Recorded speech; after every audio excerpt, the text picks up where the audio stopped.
lots and lots of money working with practitioners to do all these food intolerance tests. Now, I'm not saying they're not valuable. You have tests like MRT. You can do the different antigen testing with metametrics. There's other labs like immunoscience that do all these different food intolerance testing to tell you whether you're intolerant to 90 different foods or 150 different foods, which is great if you have some sort of GI dysfunction, urinary dysfunction, any type of autoimmune disease. It's definitely important because if the very foods you're eating are causing an immune system response, well, no matter what you do to actually fight this autoimmune disease or autoimmune response, nothing's going to happen because the very things that are causing it, you're still putting it in your mouth. And it's a 24/7 reaction, which causes inflammation. It just over-excites the immune system. In the end, you actually end up with immune system dysfunction or inhibition. So I'm going to give you some signs and symptoms, some examples, and then some quick, easy testing that you can do as a practitioner or as a client to decide whether or not that you should actually maybe do a blood lab and spend the money. Or at the same time, for people that don't have the money, you have to give them options. And this pulse testing that was developed by Dr. Arthur Coco over 40 years ago is a great system that we use with people all the time. So some signs and symptoms of food intolerances. Now I'm going to group these together. Food intolerance and food allergies. Most allergies are more immediate. Most of the food intolerances are more delayed.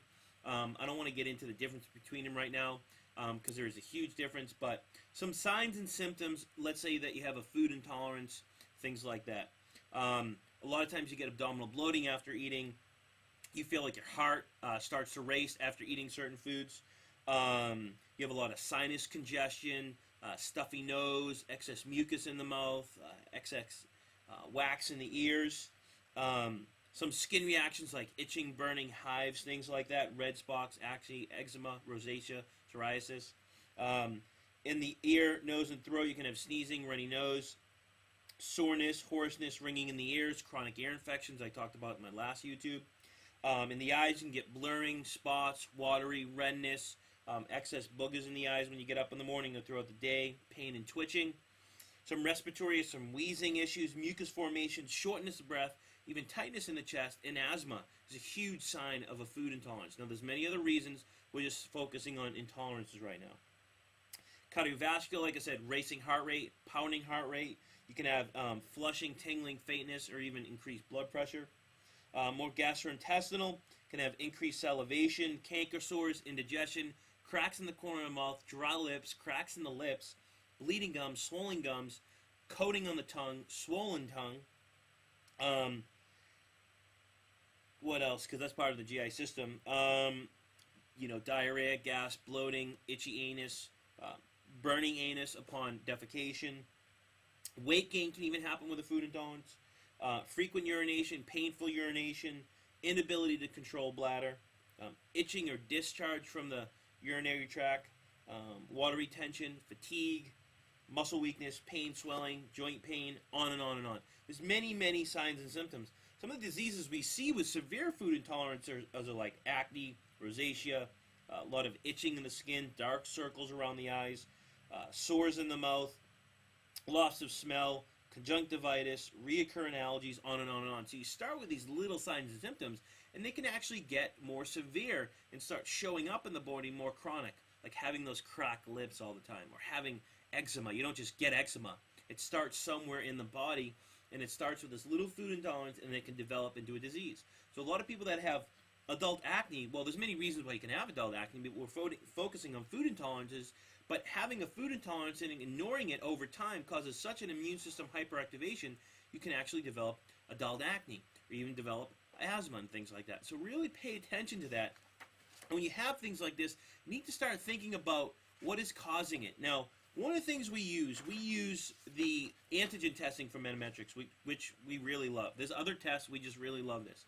It's expensive for people. A lot of people are spending money with a lot of different practitioners. What we're finding is they're coming to us with a slew of different lab tests, and they're getting very little results. So I'm going to basically teach you a really quick test that you can do. You do it in the morning upon rising out of bed. You do it before every single meal. You do it after every single meal.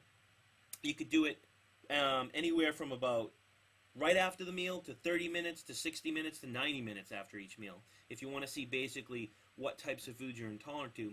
and you want to do it prior to going to bed. So you can do it many times during the day. When you get up, before you eat, you can do it right after you eat, 30, 60, 90 after you eat, every single meal, and you can do it prior to going to bed. And this can tell us a lot because you want to get your baseline heart rate. Now, we're not talking about, whether or not you have good cardiovascular health right now. We're not going into all these other things. We're just talking about food intolerances. So you want to get a baseline. So you get your baseline, you do it throughout the day. You basically want to see if there's all these different fluctuations throughout the day. Like if you're 55 and 68 and 59 and 72. If something like that is happening, typically you're having a sign of strong sensitivities. If you have something like that, talk with your practitioner. You probably want to see what's going on in the GI system, but also do a food intolerance test because there's probably a lot of intrinsic intolerances going on as well as extrinsic from dust, pollen, things like that. And it's just creating total chaos. If you see basically an increase of 6 to 8 points, meaning if you go from 60 to 68, or 60, from 60 to 66 to 68 after you eat, or 30 minutes after you eat, typically what it's a sign of is that you're actually intolerant to refined carbohydrates. If you take your pulse after you eat, it goes up 6 to 8 points. Within right after to 30 minutes, that typically means that you're intolerant to refined carbohydrates. Now, basically, you know my approach. You shouldn't be eating refined carbohydrates. So throw them out the window, get rid of them. And if your pulse goes up, if you probably eliminate those, you'll probably eliminate a lot of your food tolerances. Now, you can take your pulse 60 minutes after you eat. If you take it 60 minutes after you eat, and it goes up anywhere from 6 to 8 pulses or beats, that's basically telling you that you're probably more prominent to have a food intolerance to carbohydrates. This could be vegetables, it could be grains, things like that, but typically more vegetable-based.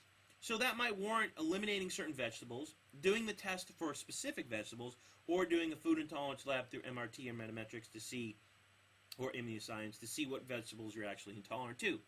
Now you can take it 90 minutes. So if you take your pulse 90 minutes after eating and you have an increase of 6 to 8 beats or pulses, that typically means that you're intolerant to proteins. Now, if you have an idea if you're intolerant to refined carbohydrates, just eliminate them.